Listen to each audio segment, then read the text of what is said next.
नमस्कार मित्रांनो. अमेरिका आणि इस्रायलने इराणवर हल्ला केला आहे. त्यातून भीषण युद्धाला सुरुवात झालेली आहे. या युद्धामध्ये आतापर्यंत इराणचं मोठं नुकसान झालेलं आहे. अनेक मोठमोठ्या इमारती उद्ध्वस्त झाल्यात. सैन्यासोबतच अनेक सामान्य नागरिकांचे देखील मृत्यू झालेत.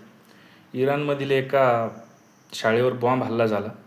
या हल्ल्यामध्ये 50पेक्षा अधिक मुलींचा मृत्यू झाल्याची माहिती समोर येत आहे. दरम्यानच इराणचे जे सर्वोच्च नेते आयातुल्ला अली खामेनेई यांनी त्यांच्या असलेल्या ठिकाणांना देखील इस्रायल आणि अमेरिकेकडून लक्ष करण्यात आलेले.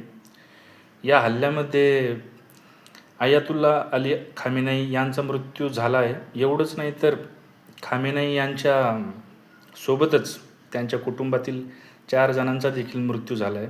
त्यामध्ये खामेनेई यांची मुलगी, जावई, नात आणि सून यांचा समावेश आहे.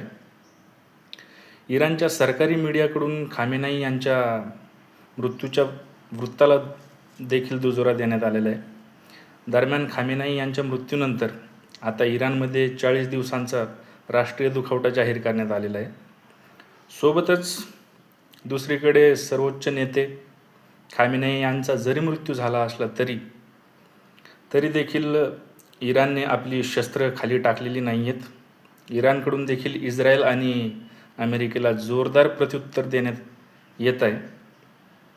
इराणकडून इस्रायलसह ज्या देशांमध्ये अमेरिकेची नौदल तळं आहेत त्या देशावर हल्ले करण्यात आलेले आहे असं दिसून येतं आहे. दरम्यान आयातुल्ला खामेनेई यांच्या मृत्यूनंतर इस्रायलचे पंतप्रधान बिन्यामिन नेतान्याहू यांनी आपला एक व्हिडिओ जारी केला आहे, ज्यामध्ये त्यांनी मोठी घोषणा केली आहे.